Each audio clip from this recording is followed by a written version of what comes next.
Hi! On the new build of Anime Life Sim, when you press Load Game, you can now see the save files you made. The default title of a save file is the hour and the name of the character you're playing as. You can click on the title and change it to something else. You can use this to leave a note on some save you made. Also, the game automatically saves within a certain number of seconds. If you want to, you can change it on the settings. I've added day and night cycles. If you have a phone, you can check the time and date. On this new build, the night is not finished yet. If you don't have a key to someone's house, then their door is locked. If you want to see them, then you can ring their bell. If an house or apartment doesn't have anyone living there, then at the door's bell you can get a key to it. Once you get a key to some apartment, you start owning it. Once you have a key to a door, you can lock it or unlock it at any time. If you own a house or apartment, you can get more spare keys, so that, for example, you could give a spare key to some other character that lives with you. Something like this will be pretty fun when I'll add multiplayer. Remember to always lock your door when you go sleep or go out, so that strangers won't come in. I've almost finished the schedule creator.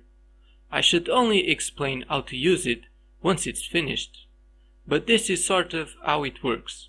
First you assign spots, then with spots you create actions, and then with actions you create events.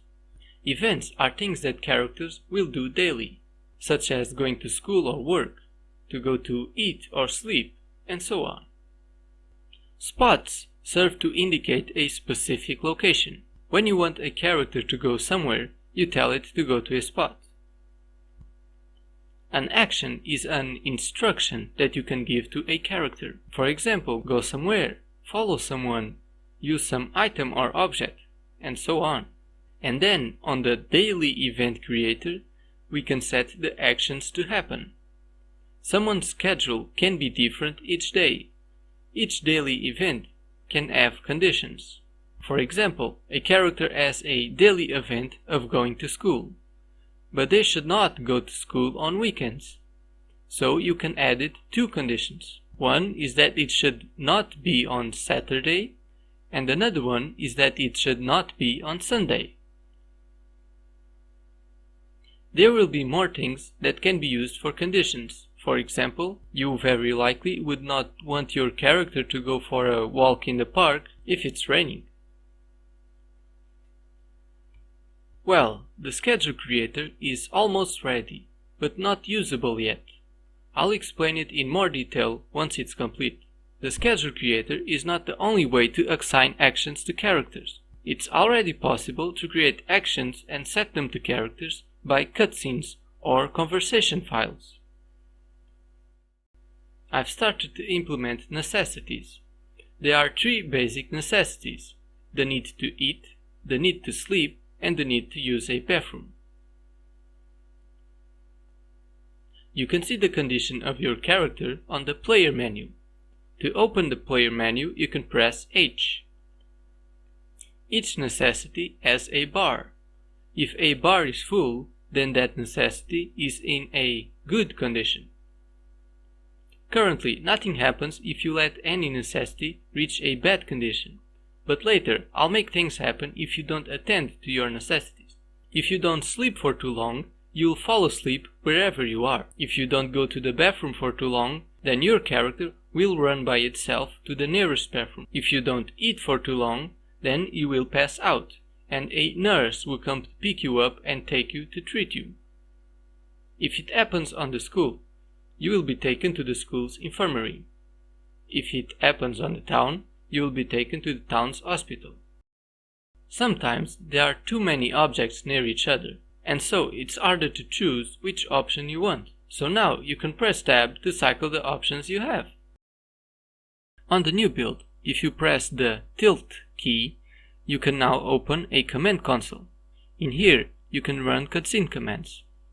So far, there are two ways to customize your character's hair model. You can pick one from the list, or you can use the air creator to make your own hair models.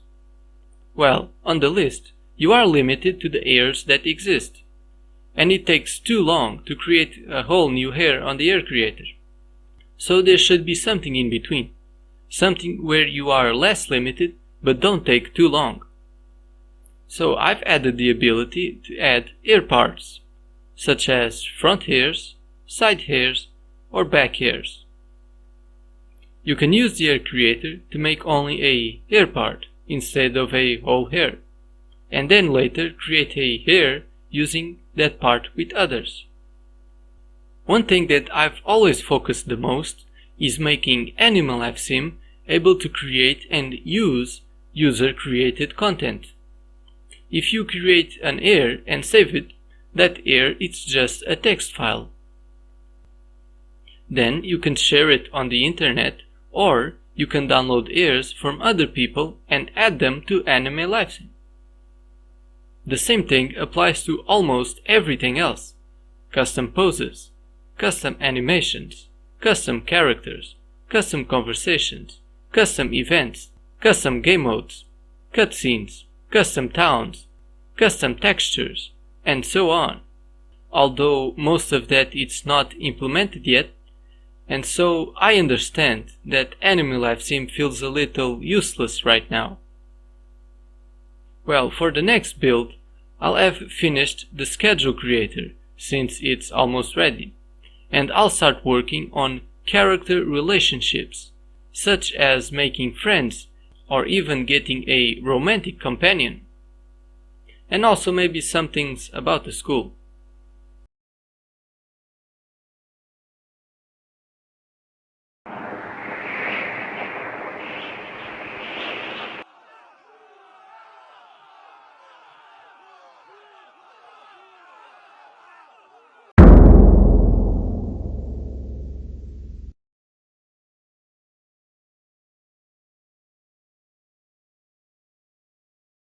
Hey! I'm GirlThatAteMozart, or GTAM, or Mozart Midori. And I have a few questions for you.